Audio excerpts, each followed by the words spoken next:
Malam mencekam yang membunuh cintaku. Anonim. Jam 23.50 malam, Hafif tersadar dari tempat duduk. Ternyata ia sampai lupa pulang ke rumah dan tertidur di ruang kerja. Itu pun tersadar sebab ada panggilan masuk dari handphone yang tergeletak di hadapan. Ketika ia lihat ada nama Sia di sana, melakukan panggilan hampir 10 kali, baru ia terbangun. Ketika panggilan tersebut sudah hampir selesai, Hafif masih sempat menggeser layar handphone ke kanan, sampai suara pengantin baru yang sedang honeymoon itu terdengar mengisi gendang telinga. Ya ampun Mas Hafif, susah banget sih angkat telepon. Ada apa sih? Saut Hafif setengah sadar ketika panggilan mereka telah terhubung. Urgent banget Mas, minta tolong Almeira itu Mas. Ban mobilnya pecah di jalan. Loh, dari mana dia jam segini? Hafif langsung menyadarkan diri. Membangkitkan seluruh kesadaran yang semulanya hanya beberapa persen saja. Aku juga nggak tahu gimana ceritanya. Intinya dia lagi di jalan dan katanya ban mobilnya pecah. Dia minta bantu aku. Cuma Mas tahu sendiri aku di luar negeri. Masih honeymoon. Aku kirim alamatnya sekarang. Mas langsung ke sana ya. Kasihan banget itu Al. Dari tadi telepon orang rumah, nggak ada yang respon. Kayaknya juga sudah tidur sih. Kirim sekarang sih, ini Mas langsung ke mobil. Sekarang Mas Hafif di mana? Di galeri. Oh, kalau bisa usahakan cepat ya Mas, soalnya arah galeri sama posisi Al sekarang 1 jam deh. Gak apa-apa, ini Mas kebut aja ke arah Almeira. Mapsnya dikirim. Perintah Hafif panik. Lelaki itu langsung menyambar jaket juga kunci mobil yang berada di meja sebelah. Sampai pesan Sia masuk mengirimkan alamat di mana Almeira berada. Ia pun segera melakukan panggilan terlebih dahulu kepada perempuan itu, sebelum mengabari bahwa ia yang akan gerak memberikan bantuan.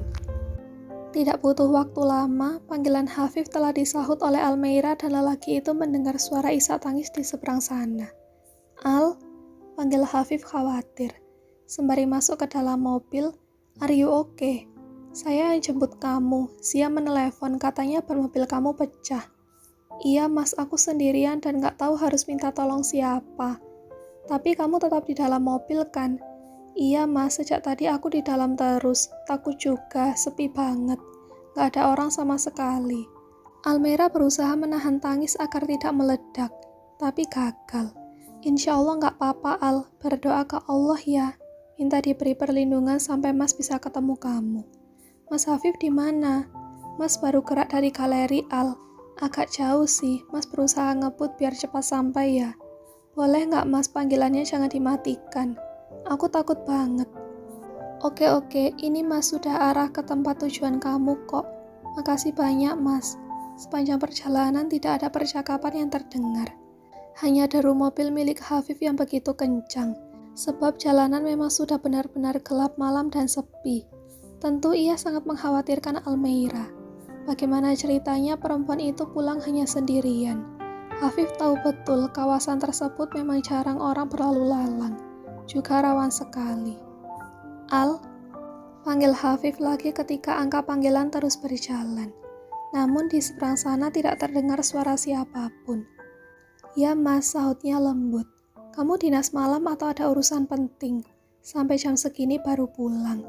Ya gitulah mas, gak baik Al, ini sudah malam. Apalagi calon pengantin seperti kamu. Pernikahan sudah di depan mata. Lebih baik hindari hal-hal yang tidak terduga seperti ini.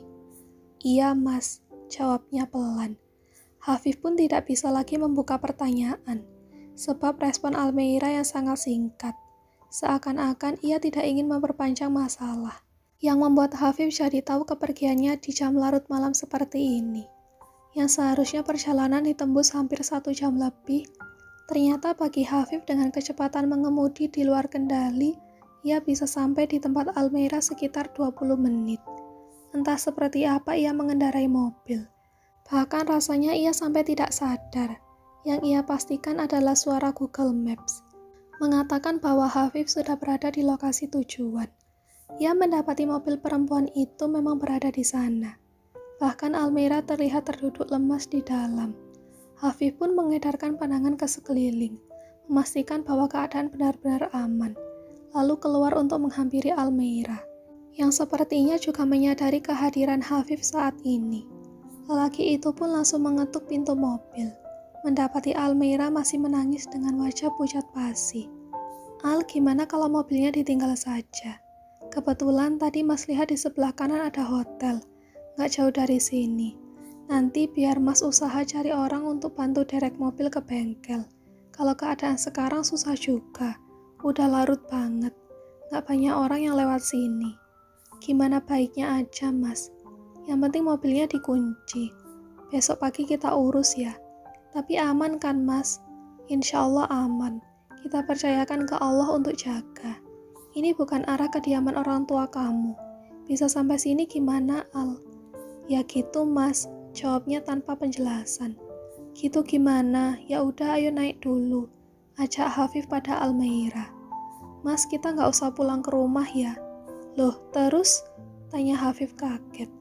Kata Mas, dekat sini ada hotel. Kita menginap di hotel saja. Hafif langsung salah tingkah dan bingung sendiri. Ya sudah, saya antar kamu ke hotel. Setelahnya saya langsung balik. Kalau Mas Hafif menginap satu hotel sama aku, nggak bisa. Satu hotel? Astagfirullah Al, gimana ini? Kamu akan menikah. Nggak mungkin satu hotel dengan saya. Kita beda kamar, Mas. Walaupun beda kamar, Almeira. Sudah, nggak apa-apa, kamu aja sendiri. Saya pulang ke rumah. Mobilnya gimana? Kalau bisa jangan sampai orang tua aku tahu dengan insiden malam ini. Tangis perempuan itu membasahi pipinya kembali. Sebenarnya ada apa, Al? Kenapa seperti ini? Hafif ingin tahu, namun pertanyaannya tidak dijawab. Bahkan Almeira terkesan benar-benar tidak ingin menceritakan apa yang sedang ia alami. Bukannya kamu sudah harus dipingit? Apa itu berlaku untuk pengantin seperti aku, Mas? Harus berlaku untuk siapapun. Mas Atar tidak meminta proses pingitan seperti itu. Saya tanya sekali lagi. Tolong dijawab jujur. Saya ingin tahu, dari mana kamu di jam larut seperti ini? Apa kamu bertemu dengan Atar? Dia melakukan sesuatu hal yang tidak berkenan dengan kamu di larut malam seperti ini. Mengapa dia tidak memberikan pertolongan kepada calon istrinya? Rasanya aku gak perlu minta pertolongan dari lelaki seperti dia. Almeira menoleh kepalanya ke arah Hafif, namun tidak lama. Jadi kamu dari mana? Kali ini suara Hafif terdengar sangat serius. Dan tetap saja, respon Almeira masih sama. Ia memilih bungkam ketimbang menjawab pertanyaan lawan bicaranya di sebelah. Dokter Almeira. Setelah melakukan check-in di hotel, yang sebenarnya lebih ke penginapan budget ke bawah, namun mereka tidak ada pilihan. Hafif pun langsung meminta Almeira untuk segera masuk ke kamar. Sedangkan ia berusaha untuk mengurus mobil perempuan itu yang ditinggal di lokasi agak jauh dari hotel. Sebisa mungkin Hafif mencari informasi, sampai ia menemukan perusahaan yang ternyata masih bisa memberikan bantuan untuk menderek mobil Almeira saat ini menuju bengkel. Lelaki itu sengaja tidak tidur sampai azan subuh berkumandang.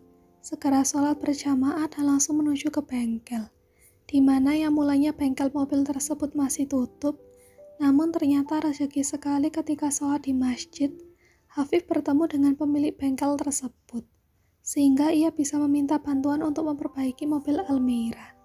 Saat ini ia duduk bersama lelaki paruh baya, sembari memperhatikan kinerjanya.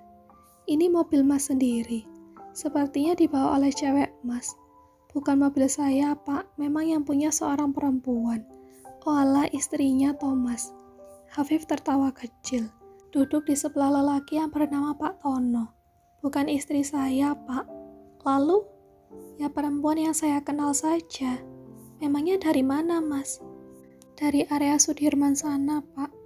Jauh betul teman perempuan Mas sudah pulang. Yang punya mobil menginap di hotel, Pak. Oh, bibir lelaki itu membulat. Berarti kekasih Mas Hafif ya? Laki-laki lelaki itu menguntai tawa kecil. Aduh Pak Tono, dia bukan kekasih saya, bukan istri juga. Hanya teman yang kebetulan saya bisa bantu. Lelaki itu pun turut menguntai tawa seperti apa yang Hafif lakukan. Ya kan barangkali bukan istri justru kekasih. Bukan kok Pak, dia dokter yang mungkin kebetulan sedang ada dinas di luar dan pulang malam. Qadarullahnya ban mobil yang dia kendarai dia pecah di jalan. Saya bisa bantu ya harus dibantukan. Wah, kenapa tidak Mas lamar saja jadi istri? Waduh Pak, jangan dong. Dia juga sudah mau menikah. Oh, ternyata sudah mau menikah. Berarti Masnya belum menikah ya? Belum Pak, semoga bisa menikah seperti Bapak. Hehehe. Kalau Mas mau menikah, itu tidak perlu diburu-burui. Tapi kalau sudah merasa ilmunya cukup untuk menikah, gak apa-apa disegerakan, biar belajar dulu. Karena kehidupan pernikahan itu tidak seperti kehidupan saat masih sendiri. Kata orang ada yang namanya masalah yang belum pernah ada saat masih sendiri. Bapak ngomong begini juga sudah rasain menikah. Biar Mas tahu kalau menikah itu ilmunya harus banyak. Hafif mendengar perkataan Pak Tono dengan seksama. Sebab memang banyak benarnya. Senang bertemu Bapak. Baru 1 kali bersua ngobrolnya jadi ngalor ngidul. Tipe lelaki seperti Bapak pasti mampu membimbing pernikahan dengan baik ya Pak. Sebenarnya dikatakan mampu ya, tidak semua orang bisa untuk mampu. Tergantung dengan orangnya juga Mas, dalam memaknai pernikahan. Sahutnya sembari mengganti ban mobil milik Almeira. Ujian pernikahan itu beda. Apalagi lelaki yang rentan diuji adalah kesetiaannya. Saya percaya akan perempuan yang kodratnya sudah lahir sebagai perempuan patuh juga taat kepada pasangan. Maka dia akan menjaga cintanya dengan baik. Tapi lelaki begitu berat dengan ujian tersebut. Sebagian perempuan kalau sudah menikah, maka dia seperti melepaskan kehidupan yang menurutnya tidak penting. Dia hanya fokus mengurusi anak suami. Bahkan rasanya juga mengurusi diri sendiri sampai lupa. Makanya peran suamilah yang kembali menguatkan dari pasangan kita. Nah, itu saya setuju, Pak, sahut Hafif cepat. Dan kesetiaan itu memang harganya mahal sekali. Saya akui itu. Keduanya menguntai tawa kecil secara bersamaan, setelah mendengar ucapan Hafif yang ternyata satu pemikiran. Jam 5.30 pagi, Hafif langsung menghubungi Almeira yang masih berada di kamar hotel. Sepertinya perempuan itu masih terlelap, atau justru sekarang sedang membersihkan diri. Ia tidak tahu. Namun panggilan ketiga yang Hafif lakukan baru disahut oleh Almeira. Assalamualaikum Mas. Waalaikumsalam Al. Mobilnya sudah diperbaiki. Sudah saya bawa juga ke parkiran hotel. Ini saya harus pamit balik. Mas gak sarapan dulu? Gak apa-apa sarapan di rumah aja. Kebetulan Umi tanya terus, karena tadi malam saya tidak pulang ke rumah. Oh ya udah Mas, sampaikan salamku pada Umi. Kalau Mas tidak keberatan juga gak apa-apa kok cerita dengan kejadian malam tadi yang buat Mas gak pulang ke rumah. Makasih banyak atas bantuannya. Aku boleh tahu berapa biaya ganti ban mobilnya Mas? Biar langsung aku transfer. Tidak usah. Pakai aja Al, yang terpenting keadaan kamu selamat. Kalau sudah di rumah, kabari ya. Duh Mas, jangan seperti ini. Almeira tidak enak hati. Ini kan uang Mas Hafif dan harus aku ganti. Bahkan aku belum ada mengeluarkan uang sepeser pun. Tadi malam juga check-in Mas yang bayar semua. Aku terlalu banyak berhutang budi. Saya nggak minta kamu untuk berhutang budi pada saya. Ya sudah, yang penting kamu baik-baik saja. Nanti jangan lupa berdoa. Kalau orang tua tanya, nggak usah bohong. Bilang saja ban mobilnya pecah. Menginap di hotel dan ada saya. Sampai papa atau mama kamu ingin minta penjelasan dari saya, insya Allah nanti saya bisa datang ke rumah. Kan kebetulan juga saya harus pasang dekorasi pernikahan kamu. Di kamar hotel, Almeira terpaku tanpa bisa berkata-kata. Apa yang Hafif lakukan padanya sangat berbeda sekali dengan Atar yang tidak peduli saat ia mintai tolong. Bahkan pesan-pesannya sampai pagi ini belum dibaca oleh lelaki itu. Sebenarnya Atar kemana? Itu pertanyaan yang muncul di dalam benak Almeira. Dokter Almeira, suara Hafif menyadarkan perempuan itu kembali. Baik-baik saja kan? Ya baik Mas, sautnya lirih. Menahan tangis yang akan meluncur bebas. Kalau begitu saya pamit balik dulu. Maaf gak bisa barengi kamu. Saya harus ketemu tim juga. Iya mas, hati-hati ya, pesan Almira pada lelaki itu. Panggilan selesai, menyisakan angka saja yang tadinya sedang berlangsung. Perempuan itu langsung menangis sesenggukan di kamar hotel. Ia merasakan bahwa yang sebenarnya peduli dengan dirinya itu Hafif, bukan Atar. Ya Allah, mengapa lelaki ini yang justru ada denganku di saat aku dalam keadaan genting. Baru saja ia menyelesaikan panggilan dari Hafif. Ada panggilan baru dan itu adalah sosok Sia, sahabat Almira yang tadi malam ia telepon, guna meminta bantuan. Halo Al, piye? Sudah dibantu dengan Mas Hafif belum? Sekarang lagi di mana? Di hotel, masnya juga udah balik. Mobil kamu baik-baik aja. Kamunya sehat kan? Sia memastikan. Alhamdulillah nggak apa-apa sih, aman kok. Makasih banget udah hubungi Mas Hafif tadi malam. Aku jadi ngerepotin banyak orang. Aduh, nggak ngerepotin Al. Yang ada aku khawatir banget. Kamu kenapa-napa. Itu gimana sih Atar calon istrinya kesulitan bukannya pasang badan. Aneh deh. Ujar Sia mulai mengeromet. Almira langsung diam membisu. Tidak menyahut omelan Sia. Kamu langsung balik Al. 2 hari lagi mau akad juga. Gak usah pergi-pergi jauh lagi deh. Pamali tahu, di rumah saja. Walaupun si Atar tidak menganut sistem pingit-pingitan, kamu harus dipingit. Kamu ini perempuan. Ujian pernikahan itu ada aja Al. Makanya gak usah pergi sampai balik malam. Sebenarnya kamu dari mana sih? Dan Almira tidak bersedia menjawab kemana ia pergi sampai pulang larut sekali. Ia bukan tidak tahu jawabannya, tapi ia tidak punya hasil dari apa yang ia lakukan sampai pulang malam.